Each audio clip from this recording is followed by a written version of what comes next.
Hey there, and welcome to tonight's journey into the quietly mundane world of medieval survival.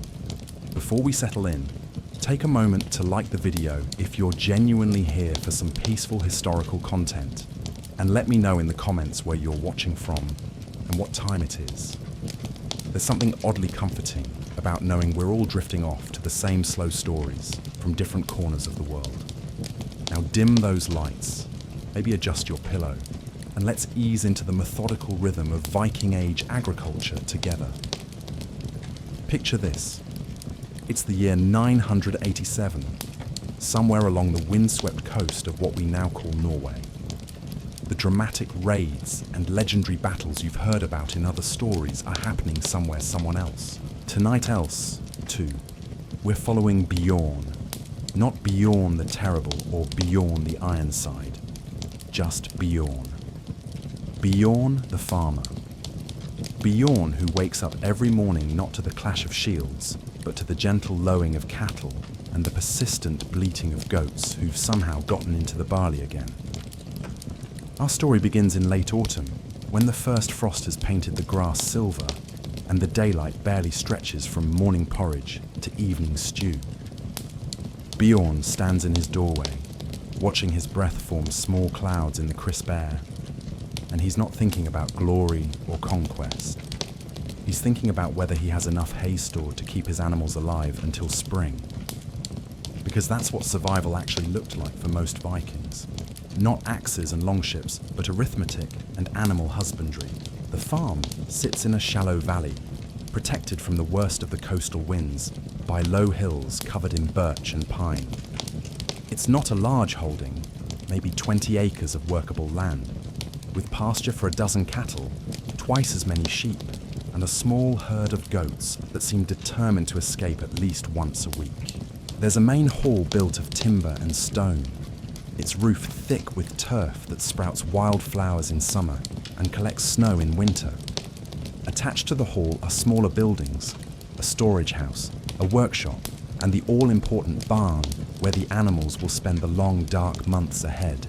Bjorn inherited this farm from his father, who inherited it from his father, who carved it out of the wilderness with nothing but determination and a very good axe. The land has been in his family for 3 generations now, which makes him practically nobility in a world where most people can trace their lineage back maybe 2 harvests before the details get fuzzy. He knows every rock in his fields, every tree on his boundaries, and exactly which corner of the pasture floods first when the spring melt comes rushing down from the mountains. The routine of survival begins before dawn. Bjorn wakes to the sound of his wife Astrid stirring the coals in the central fire pit, adding dried peat and small sticks until flames dance against the smoke-blackened rafters. She moves quietly, efficiently, the way you move when you've done the same task thousands of times, and know that wasted motion means wasted warmth.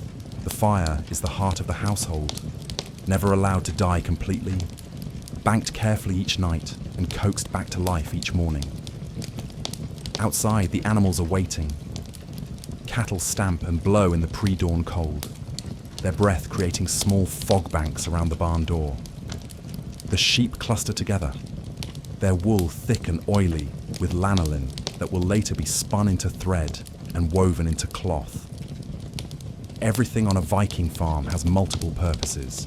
Nothing is wasted, and every decision is made with winter in mind. Feeding the animals is the first task of every day. Bjorn forks hay from the loft above the barn, the sweet smell of dried grass filling the air. Each animal gets a carefully measured portion.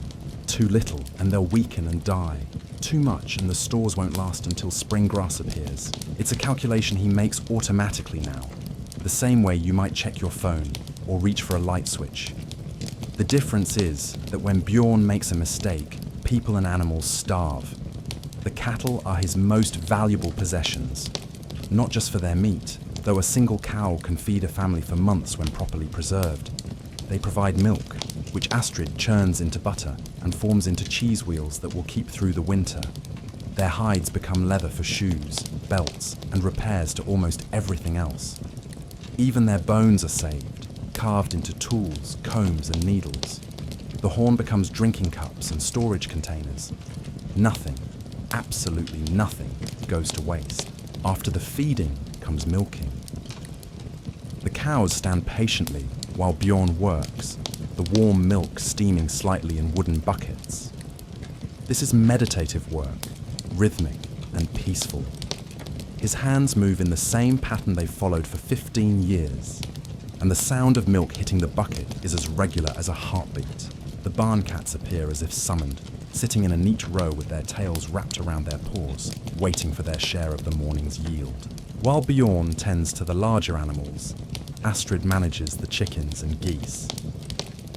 The birds are kept in a separate enclosure, protected from foxes by a fence of woven branches and the ever-present threat of the farm's dog, a shaggy beast named Grim, who takes his livestock protection duties very seriously. The chickens provide eggs, of course, but also pest control, scratching through the soil and eating insects that would otherwise damage crops. The geese are walking alarm systems, honking indignantly at any unfamiliar sound or movement. Breakfast is simple but substantial. Porridge made from barley and oats, flavoured with whatever herbs Astrid dried from the summer garden. There's fresh bread baked in the stone oven built into one wall of the hall, its crust dark and chewy. Butter, cheese, and sometimes a bit of honey collected from the wild bees that nest in the old oak by the stream. They eat in comfortable silence, planning the day's work without needing to discuss it. After 20 years of marriage and farming together, they communicate as much with glances and gestures as with words. Today, like most days in late autumn, the focus is on preparation. The harvest is in, stored in the underground chambers lined with stones and sealed with clay. Barley, oats and rye fill large wooden containers, each grain carefully cleaned and dried to prevent rot. Root vegetables, turnips and carrots and onions are buried in sand-filled pits that will keep them fresh through the winter. Cabbages hang from the rafters, slowly fermenting into sauerkraut that will provide precious vitamins during the dark months. But storage is only part of the equation. Preservation requires constant attention and considerable skill. Astrid spends hours each day smoking fish and meat in the small stone building behind the main hall. The salmon runs are finished now, but the storage house is full of split and dried fish, their flesh turned dark and leathery by weeks of careful smoking. Beef and mutton hang in long strips, transformed into something that will last months without spoiling. The work is endless and repetitive, but there's a deep satisfaction in it. Each preserved fish, each wheel of cheese, each sack of grain represents security against the coming winter. And winter in this part of the world is not a season, it's a siege. 4 months of darkness, cold and isolation when the family will depend entirely on what they've managed to store away. The daily routine continues with the maintenance tasks that keep a Viking farm functioning. Bjorn inspects the roof of the main hall, searching for loose turf or damaged timber that might let in the winter rains. The sod roof is actually an excellent insulator, keeping the hall warm in winter and cool in summer, but it requires constant attention. Grass and small plants grow in the soil, their roots helping to bind everything together. But sometimes larger weeds need to be pulled before they compromise the structure. The tools require daily care as well. Iron is precious and difficult to replace, so every axe, knife and farming implement is cleaned, sharpened and oiled before being stored away. Wooden handles are checked for cracks and splits that could lead to dangerous breaks during heavy use. Rope made from twisted plant fibers is inspected and retwisted where it's beginning to fray. These mundane tasks take hours each day, but they're the difference between having functional equipment and facing winter with broken tools. Water management becomes crucial as the temperatures drop. The well near the main hall needs to be checked daily to ensure it hasn't frozen over. Bjorn chips away ice that forms around the edges, keeping a clear opening for drawing water. The stream that runs through the lower pasture is beginning to slow and thicken with ice along the banks. Soon it will freeze completely, and all water will have to come from the well or from melting snow. Inside the hall, Astrid tends to tasks that seem simple but require years of accumulated knowledge. She spins wool into thread using a wooden spindle, her fingers automatically adjusting the tension to create yarn of consistent thickness. The spinning never stops completely. There are always sheep to be sheared, wool to be cleaned and combed, thread to be spun, and cloth to be woven. Every member of the family needs warm clothing, and worn garments must be constantly repaired or replaced. The children help with age-appropriate tasks. Young Olaf, barely 8 years old, is responsible for collecting eggs from the chickens and keeping the woodpile stocked beside the fire pit. His sister Ingrid, 2 years older, helps with the spinning and weaving, her small fingers surprisingly nimble at the intricate work. The youngest, little Sigrid, mostly gets in the way, but she's learning by watching, absorbing the rhythms and patterns of farm life. Education happens naturally through daily work. Olaf learns to count by helping portion out grain for the animals. He develops an eye for weather by watching cloud patterns and feeling changes in wind direction. Ingrid learns the properties of different plants as she helps her mother select herbs for cooking and medicine. Mathematical concepts emerge from practical problems. How much grain will 20 sheep eat in a month? How many eggs will 12 chickens produce in a week? How long will 3 wheels of cheese last if the family eats a certain amount each day? The social aspects of farming require as much attention as the physical work. Bjorn's farm doesn't exist in isolation. He has neighbours, some closer than others, and maintaining good relationships with them is essential for survival. When Erika's barn roof collapsed under an early snowfall, Bjorn spent 2 days helping with repairs, knowing that similar help would be available when he needed it. When Astrid fell ill with fever last spring, neighbour women brought food and helped with the more demanding household tasks. Trade relationships extend beyond the immediate community. Bjorn produces more wool than his family needs, and his sheep are known for the quality of their fleece. He trades surplus wool to merchants who travel the coastal routes, exchanging it for iron tools, salt for preserving meat, and sometimes exotic items like amber beads that make Astrid smile. These trading relationships are built over years, based on trust and consistent quality. The approaching winter requires careful calculation of resources. Bjorn walks through his storage areas, mentally tallying what he has against what he'll need. Grain for the family and for the animals. Preserved meat and fish. Cheese and butter. Dried vegetables and herbs. Firewood, peat and oil for the lamps that will provide light during the darkest months. Every calculation includes a margin for error, because running short of food in February means death. The animals' needs are just as carefully planned. Hay must last until grass appears in spring, typically around the beginning of May. Each cow, sheep, and goat has different nutritional requirements. Pregnant animals need more feed. Older animals may need special care. The barn must remain warm enough to prevent the animals from using all their energy just staying alive, but not so warm that disease spreads rapidly through the confined herd.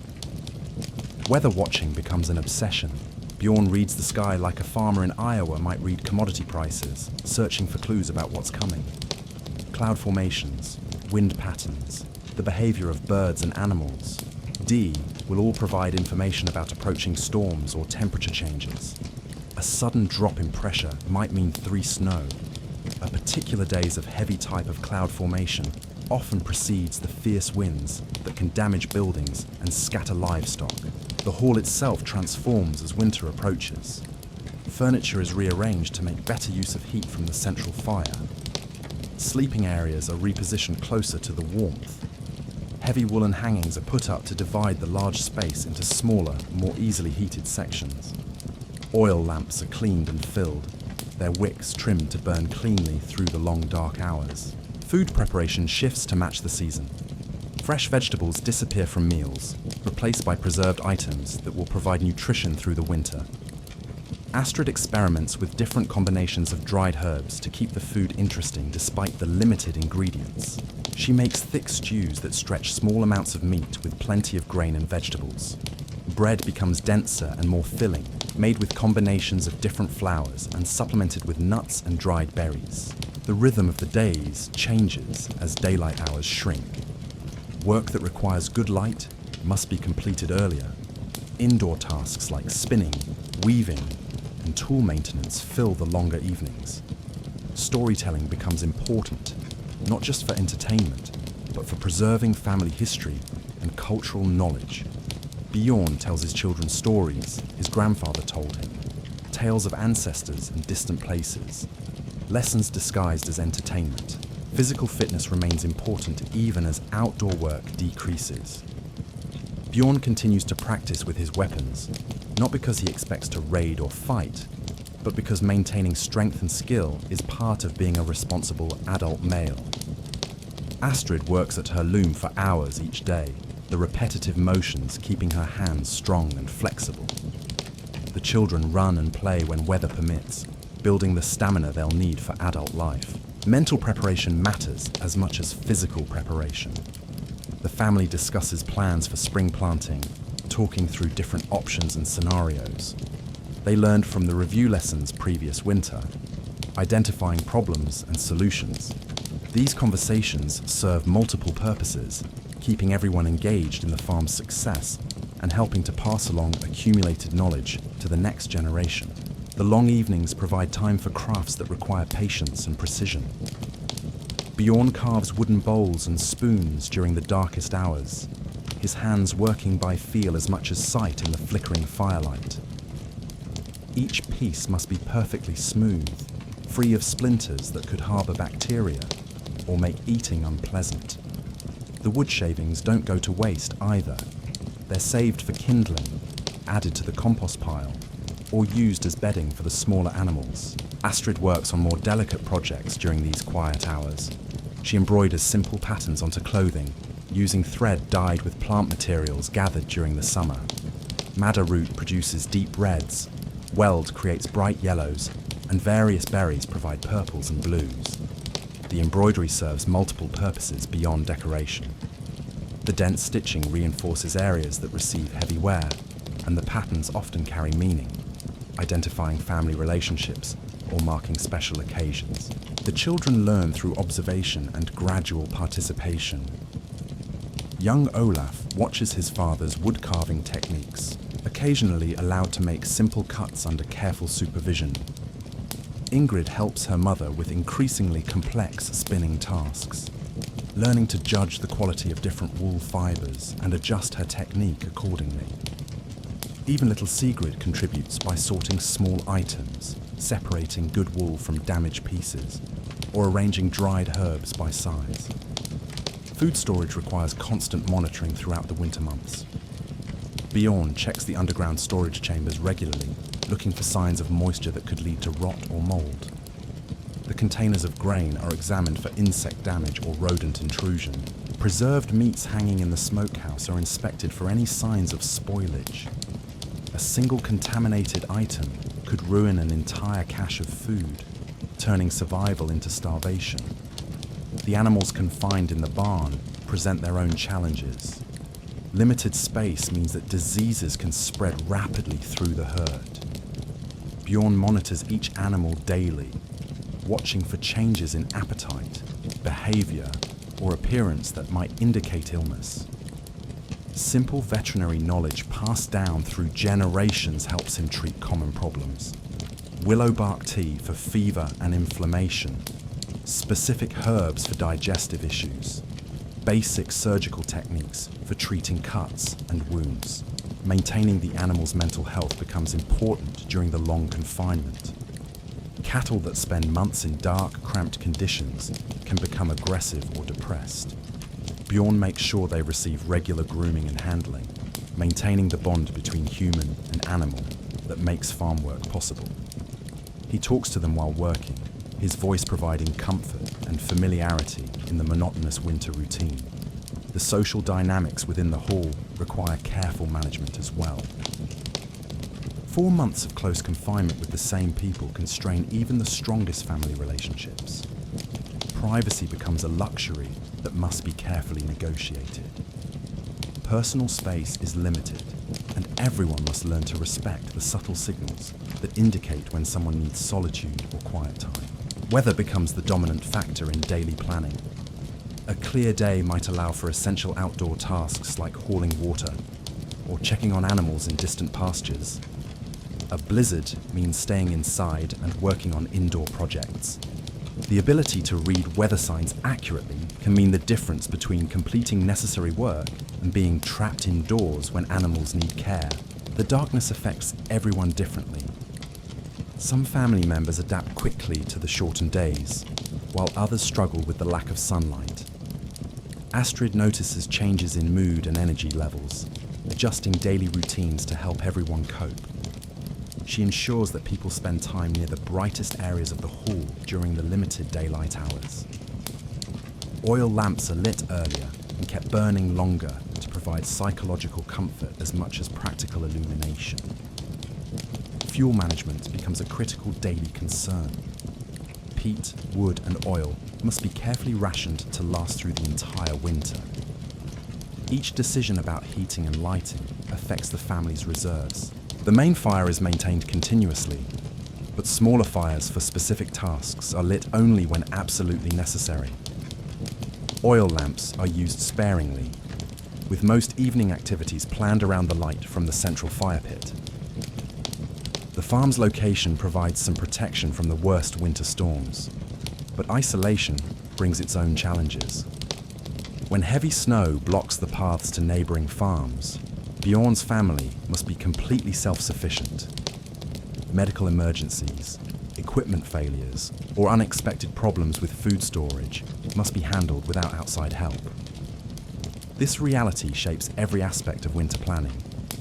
Communication with the outside world becomes sporadic and precious. Occasional visitors bring news from other farms and distant settlements.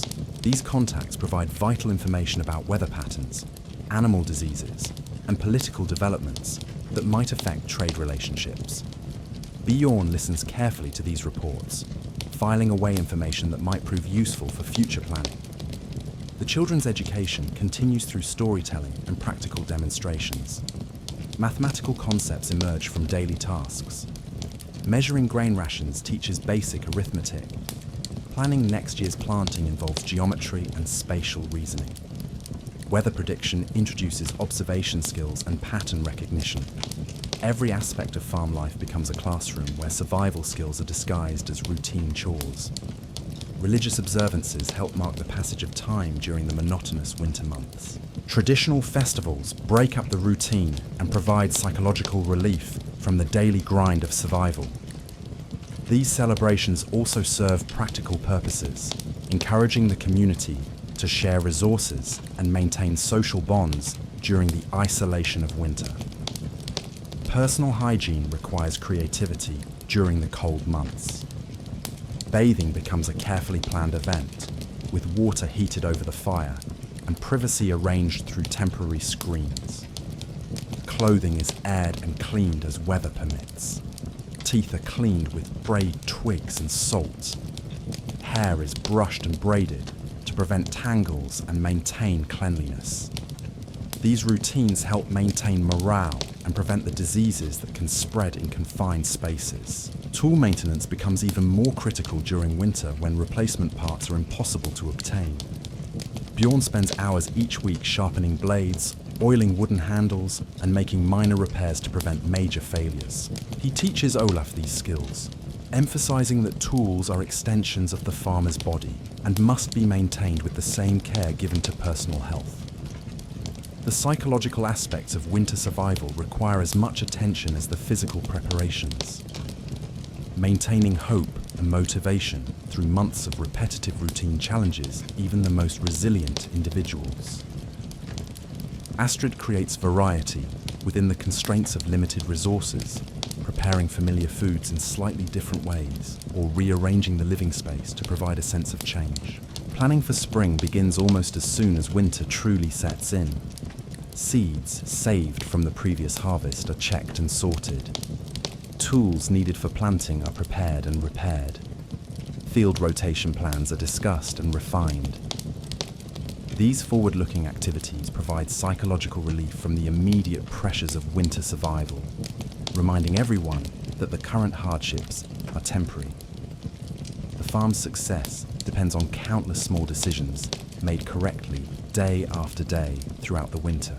Each choice about resource allocation, each judgment about animal care, each decision about when to take risks and when to play it safe contributes to the family's chances of surviving until spring. The margin for error is slim, and the consequences of mistakes can be fatal. As the winter deepens and the coldest months approach, Bjorn's family settles into the patient rhythm that will carry them through to spring. They've done everything possible to prepare, and now survival becomes a matter of careful resource management, constant vigilance, and the quiet determination that has sustained farming families through countless generations of harsh winters. The long nights stretch endlessly, broken only by the soft crackling of peat in the fire pit and the occasional snort from the animals in the barn. Sleep becomes a luxury measured in hours, rather than the natural rhythm of sunset and sunrise. Bjorn finds himself waking at odd intervals, his internal clock confused by the perpetual darkness outside. He lies still in the family bed, listening to the wind howling around the corners of the hall, calculating whether the sound means a simple storm or the kind of blizzard that could trap them for days. Astrid stirs beside him, her breathing shallow in the cold air that seeps through even the thickest walls. The children sleep deeply, their bodies pressed together for warmth under layers of wool blankets and fur throws. Little Sigrid makes small sounds in her sleep, and Bjorn wonders if she dreams of summer meadows and warm sunshine, or if her young mind has already adapted to this world of shadows and confined spaces. The morning routine begins before dawn, though dawn itself has become meaningless in the depths of winter. Time is marked by the completion of tasks rather than the position of the sun. Bjorn feels his way to the central fire, adding fuel with the practiced movements of someone who has performed this action thousands of times in darkness. The flames cast dancing shadows on the walls, creating the illusion of movement and life in the still air of the hall. The animal senses his approach before he reaches the barn. Cattle shift and stamp in their stalls, their warm breath creating clouds of vapor that drift upward into the rafters. The familiar smell of hay and manure is actually comforting, a sign that life continues despite the harsh conditions outside. Each animal must be checked individually, examined for signs of illness or injury that could spread rapidly in the confined space. Milking becomes a meditation in the pre-dawn darkness. The rhythmic sound of milk hitting the wooden bucket provides a steady heartbeat for the beginning of each day. The cows stand patiently, their large eyes reflecting the flickering light from his oil lamp. Their body heat creates a small pocket of warmth in the cold barn, and Bjorn finds himself lingering longer than necessary, reluctant to leave this temporary refuge. The milk steams in the frigid air as he carries it back to the hall. Astrid has porridge simmering over the fire, the barley and oats transformed into something hearty enough to fuel a day of physical labour. They eat in companionable silence, each lost in their own thoughts about the tasks ahead. The children emerge gradually from their nest of blankets, drawn by the warmth of the fire and the smell of breakfast, and so the year continues its slow, methodical turn. Spring will eventually return to Bjorn's valley, as it always has, bringing with it the familiar cycle of planting, tending, and harvest. The same patient rhythms that carried his father through countless seasons, and his father before him. There's something deeply comforting in knowing that somewhere tonight, in valleys much like this one, other families are banking their fires and settling into the quiet persistence that survival requires. Sweet dreams.